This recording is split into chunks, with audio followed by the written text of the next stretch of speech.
Le Da Fresh Morning, c'est 104.5 tonnes de bonne humeur. Tous les matins sur Urban FM.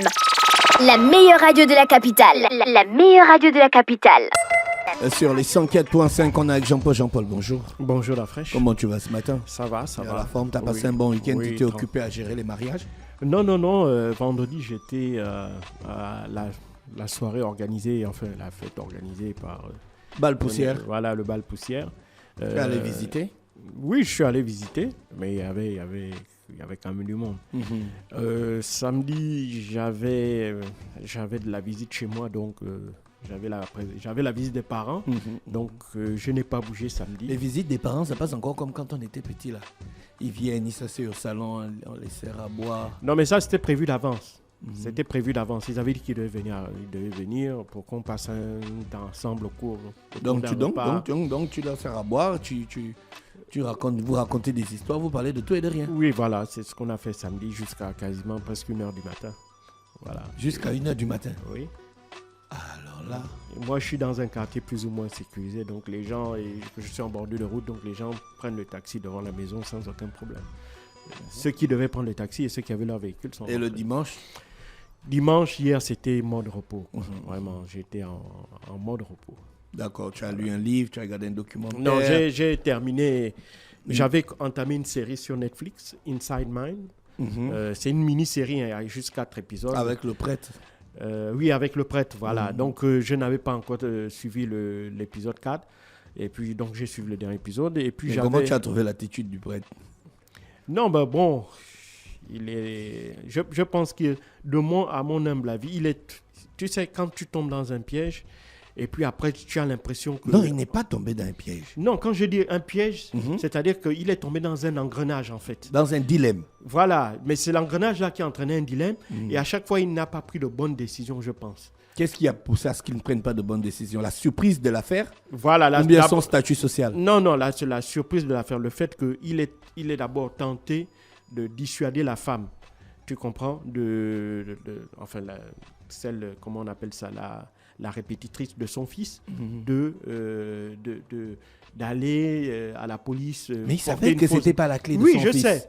Oui, je sais. Il pouvait une fois aller à la police. Non, il n'aurait dû laisser la femme partir et puis maintenant essayer de s'organiser sur la bataille judiciaire pour essayer de convaincre le gars là et tout ça là, empêcher peut-être qu'il se suicide. Ça aurait pris du temps, ça aurait mené un scandale, ça aurait peut-être perturber sa vie un moment, mais peut-être aussi que la vérité aurait in fine, permis de sortir. Et en fait, la série et sa femme ne serait pas morte. La série veut nous montrer que dans tous les cas, la vérité est bonne à dire. Voilà. Même si elle blesse. Même si elle blesse, même si elle peut détruire ta vie pendant un moment, mais il vaut mieux la dire plutôt que de prendre des décisions contraires qui vont plutôt...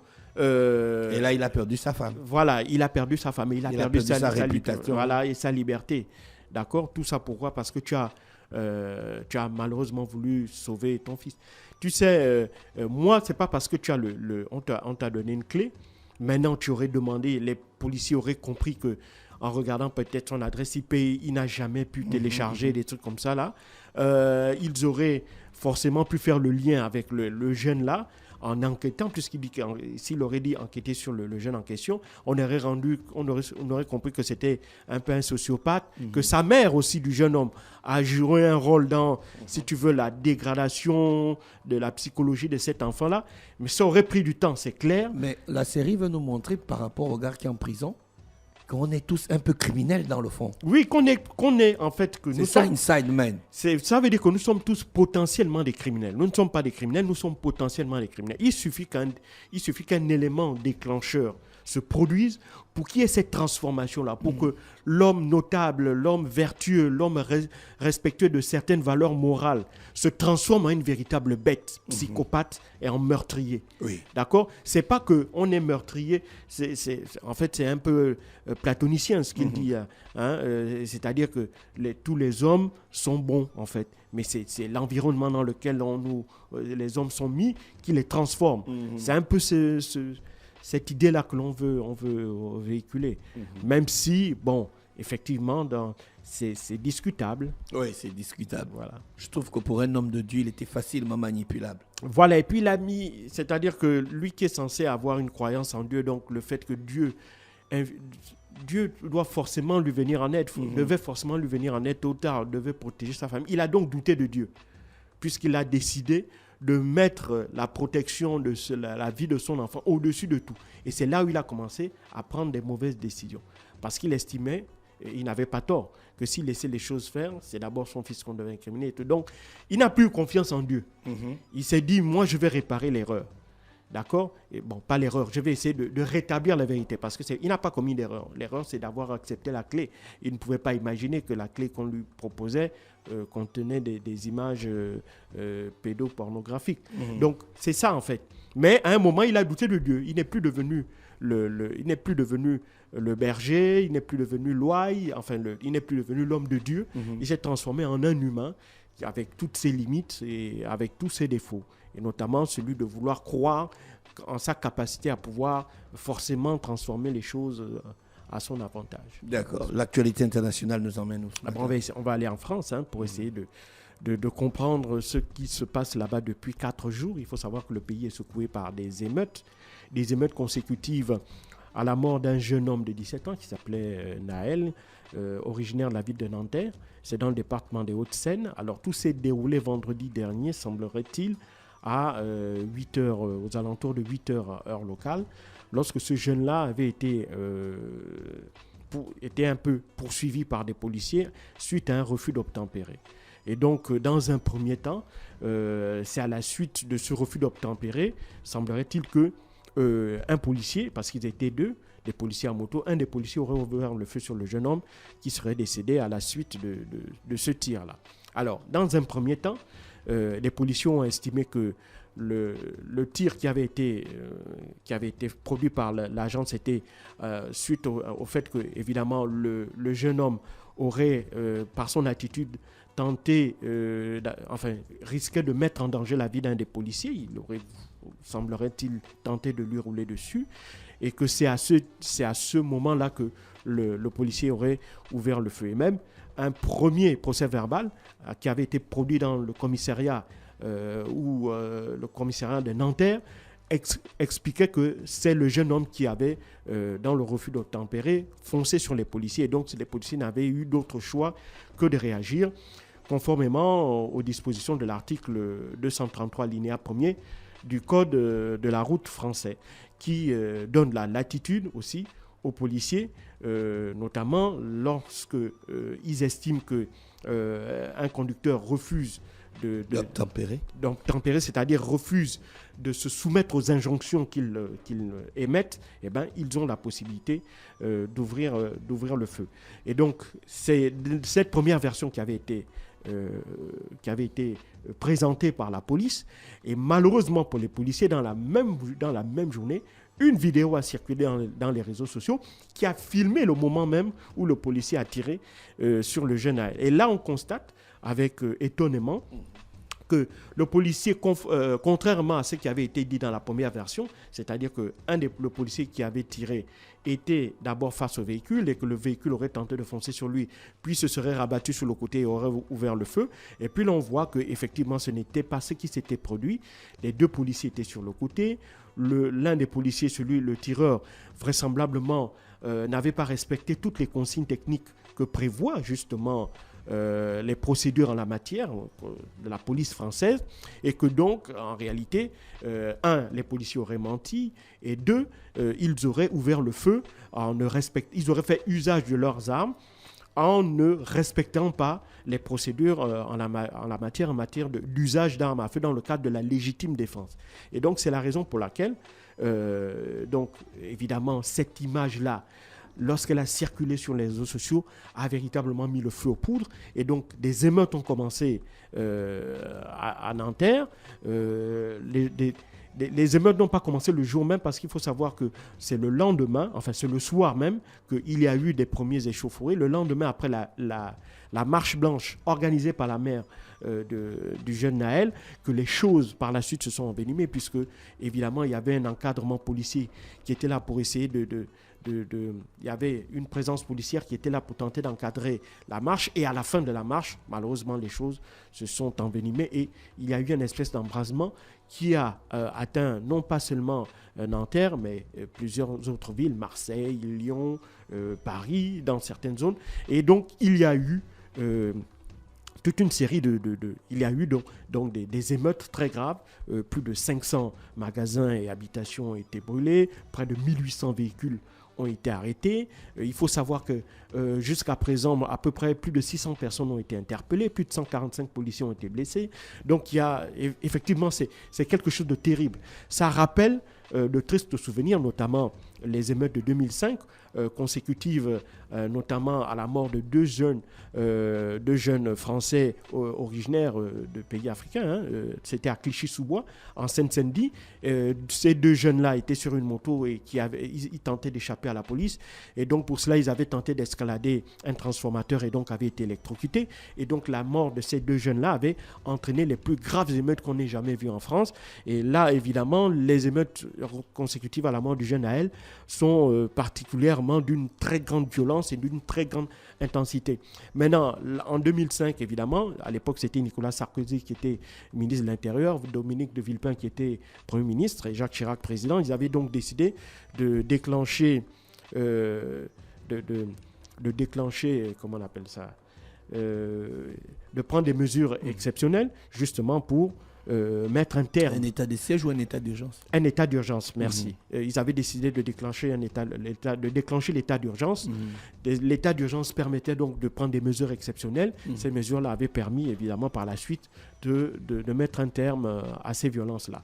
Là, pour le coup, le gouvernement n'a pas encore déclaré l'état d'urgence, mais il a plutôt renforcé le dispositif policier, parce qu'il faut savoir qu'à l'époque, en 2005, c'était 12 000 policiers et gendarmes qui avaient été déployés. Là, pour la nuit d'hier, on est passé à 45 000, donc près de 3 fois ou 4 fois plus que ce qui avait été déployé en 2005. Et donc, évidemment, hier, il y avait eu encore des violences pour la 4e nuit consécutive, mais d'une moindre intensité comparée aux violences de vendredi, samedi et dimanche. Et donc, là, évidemment, toute la question qui se pose est de savoir est-ce que, évidemment, le policier avait la légitimité de faire usage de son arme à feu. Bon, le parquet de Nanterre a placé le policier en mandat de dépôt suite à une mise en examen pour homicide volontaire. Et donc, on attend, évidemment, Emmanuel Macron avait expliqué que la justice allait agir vite, donc on verra évidemment comment est-ce que les choses vont se passer par la suite. Mais évidemment, cette affaire, lorsque l'on regarde le traitement médiatique, lorsque l'on regarde l'attitude des hommes politiques, on voit une fois de plus que la question de la question des violences policières, la question de l'interprétation des lois, notamment dans le cas du refus d'obtempérer, dans le cas du délit de fuite, évidemment c'est très différent que l'on soit un homme politique de droite ou un homme politique de gauche. L'interprétation du rôle de la police aussi varie selon que l'on soit de sensibilité de droite ou de sensibilité de gauche. Et donc, l'attitude des hommes politiques aussi a à chaque fois entraîné des actions, des réactions. Il faut savoir que, par exemple, Emmanuel Macron qui avait dit que c'est un acte incompréhensible et inexplicable, évidemment, a suscité un tollé auprès des policiers, notamment les syndicats de police. Il faut savoir qu'en France, les syndicats de police sont très, très influents et sont très proches des hommes politiques de droite. Et c'est la raison pour laquelle le Rassemblement national et les Républicains ont fait un blocus derrière la police parce qu'ils considèrent que c'est une institution qui fait un travail noble, qui est celui de maintien de l'ordre, et que rien ne devrait justifier le fait qu'on puisse remettre en cause le travail de ces hommes et des femmes qui risquent leur vie au quotidien pour assurer la sécurité de leurs concitoyens. Et puis d'un autre côté, on a la gauche, en tête de laquelle notamment la France insoumise, qui est vent debout contre la police, dont elle réclame une véritable refonte, parce qu'elle estime que les policiers en eux-mêmes sont mal formés, mal équipés, qu'ils ont trop de pouvoir et qu'ils bénéficient en plus d'un usage excessif de la violence dont elles sont les dépositaires légitimes et légaux. Et donc, de ce point de vue-là, il estime qu'il y a un travail général à faire, non pas à l'image de ce qui se passe aux États-Unis, parce que la violence policière aux États-Unis n'a absolument rien à voir avec celle qu'il y a en France, mais déjà même la différence avec les États-Unis, c'est que les hommes politiques n'arrivent pas à s'entendre sur la sémantique concernant ce phénomène-là. Alors l'idée même, si Emmanuel Macron en 2019 parlait de violence policière, il faut savoir que l'année dernière, il avait même occulté le mot. Cette année, il a, dans la manière de discuter, peut-être montrer qu'il y avait une forme d'usage inapproprié de la force par les policiers, mais il n'est pas revenu, il n'a pas usé du terme de violence policière. Il faut savoir que Gérard Darmanin, le ministre de l'Intérieur, qui est très proche des syndicats de police, lui aussi essaye un peu de souffler le chaud et le froid, c'est-à-dire qu'à la fois, il comprend tout à fait le tollé suscité par les images de cette arrestation-là, mais il veut aussi continuer à maintenir de très bonnes relations avec les syndicats de police, parce qu'il faut savoir que, évidemment, il est difficile pour un ministre de l'Intérieur de pouvoir travailler sereinement s'il n'a pas de bons rapports avec les syndicats de police. Et donc, en France, si vous n'avez pas de bons rapports avec les syndicats de police, vous ne pourrez pas travailler. Et donc, pour un ministre de l'Intérieur, c'est ce dilemme-là. Et il est malheureusement face à cette situation. Et puis derrière, évidemment, il y a aussi toutes les questions sociales et sociétales que pose la question notamment de ces Français d'origine, ces jeunes Français issus de l'immigration qui pour la plupart remontent lorsqu'il y a de telles situations un certain nombre de revendications, c'est-à-dire la première chose, c'est le fait que ce sont des populations qui se sentent marginalisées, elles subissent les violences policières, elles subissent une forme de discrimination de la part des entreprises, discrimination à l'embauche, discrimination aussi parfois pour l'entrée dans de hautes études à l'université. Et donc ce sont des populations qui ont l'impression qu'elles sont cantonnées dans certaines zones, elles sont cantonnées à certains rôles et que, en tout cas, la République ne leur permet pas, évidemment, la République française ne leur donne pas l'opportunité de véritablement exprimer leur talent, sauf dans des domaines précis comme le sport ou la culture. Mais en dehors de ça, ils estiment que ce soit sur le domaine politique, que ce soit sur le domaine économique, financier et sur le domaine scientifique, eh ben, on ne leur donne pas la place qui devrait être la leur.